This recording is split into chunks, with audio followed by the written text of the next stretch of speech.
परवानगीच्या आडून हजारो झाडांचा बळी, चौकशीची मागणी. रस्त्याचं काम की जंगलाचा बळी, कत्तल थांबवा, कारवाई करा. पर्यावरणाच्या छातीवर घाव कोण?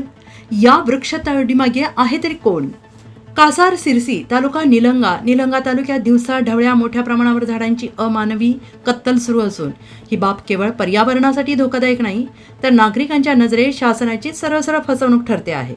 रस्त्याचं काम सुरू असल्याचं कारण देत उपविभागीय सार्वजनिक बांधकाम विभाग कासार सिरसीच्या अंतर्गत हजारो निरगीळ आणि अन्य वृक्षांची अवैध कत्तल करण्यात येते आहे. कासार सिरसी पेट्रोल पंप ते उमरगा सरहदपर्यंत आणि नारंगफाटा ते धाराशिव जिल्हा सरहदपर्यंत दोन्ही बाजूनी हिरवे मोठमोठे वृक्षांची कत्तल करण्यात आली आणि याबाबत ना कोणती पारदर्शक परवानगी नजरेस पडते, ना वन विभागाकडून कोणतीही स्पष्टता. असे असताना देखील वृक्षांची कत्तल सर्रास सुरू आहे. विशेष बाब म्हणजे ही झाडं भर दिवसा मोठ्या ट्रकमध्ये भरून खुलेआम नेली जात आहेत.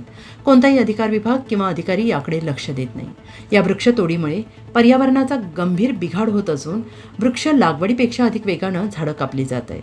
नागरिक आणि पर्यावरण प्रेमींचा संताप या अवैध वृक्षतोडी विरोधात नागरिकांमध्ये तीव्र रोष निर्माण झाला असून जर वन विभाग किंवा सार्वजनिक बांधकाम विभागाने याची तात्काळ चौकशी करून कारवाई केली नाही तर अन्याय, अत्याचार, भ्रष्टाचार विरोधी समितीच्या वतीनं तीव्र आंदोलन छेडलं जाईल असा इशारा संस्थापक अध्यक्ष सौदागर मोहम्मद रफी यांनी दिला आहे.